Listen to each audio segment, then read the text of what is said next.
मार्च निकाला और एसडीएम को मांग पत्र सौंपा। इस मांग पत्र में वन नेशन वन इलेक्शन की तरह एमएसपी पर भी कानून बनाने की मांग की गई है। इस दौरान बजरंग पुनिया ने कहा कि किसानों की ये लड़ाई सिर्फ और सिर्फ हरियाणा के किसानों की नहीं बल्कि पूरे देश के किसानों की लड़ाई है। सरकार किसानों पर लाठीचार्ज और आंसू के गोले छोड़ रही है।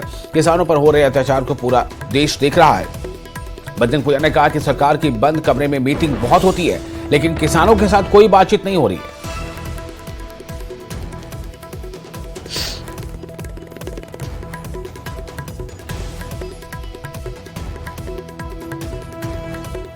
ऊपर अत्याचार हो रहा है, पूरा देश देख रहा है। सरकार बोल रही है कि भाई हरियाणा पंजाब के किसान है, हरियाणा पंजाब के किसानों की एमएसपी की लड़ाई नहीं, पूरे देश के किसानों की। मैं आपके माध्यम से एक चीज पूछना चाहता हूँ, बाजरे की एमएसपी जो 2200 रुपए है, खरीद कितने हो रही है? 1200 रुपए।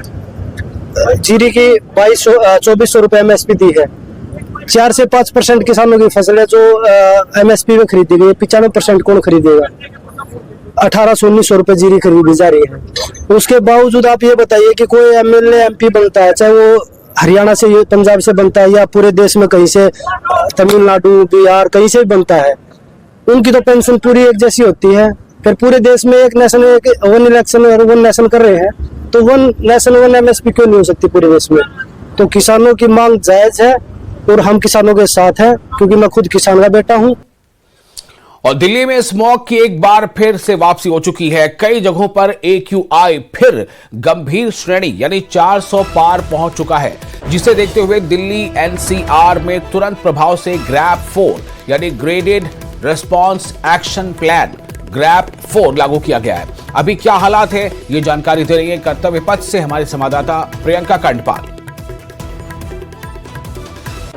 दिल्ली में एक बार फिर स्मॉग की वापसी हो गई है। दिल्ली का प्रदूषण स्तर जो है वो 400 के पास बना हुआ है, खतरनाक स्तर पर बना हुआ है और इसी के चलते दिल्ली में GRAP यानी कि ग्रैप 4 को भी लागू किया गया है। लेकिन प्रदूषण का असर किस तरीके से आपको नजर भी आ रहा है, उसकी तस्वीर हम आपको दिखा रहे हैं। स्मॉग आपको नजर आ रहा है। इंडिया गेट से इस वक्त मेरी दूरी महज 50 मीटर की है और यहाँ पर आप देखेंगे कि आपको इंडिया गेट थोड़ा धुंधला नजर आ रहा है। इंडिया गेट के पास जो लोग खड़े हैं वो आपको धुंधले नजर आ रहे हैं और इंडिया गेट के पीछे तो आपको कुछ नजर आएगा ही नहीं।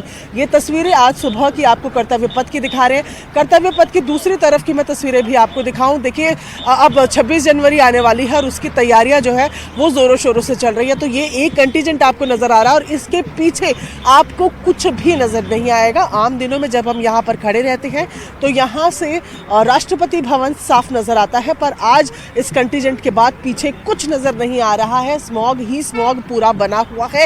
दिल्ली में ग्रैप 4 लागू हो गया है, जिसके चलते कंस्ट्रक्शन और डिस्ट्रक्शन के तमाम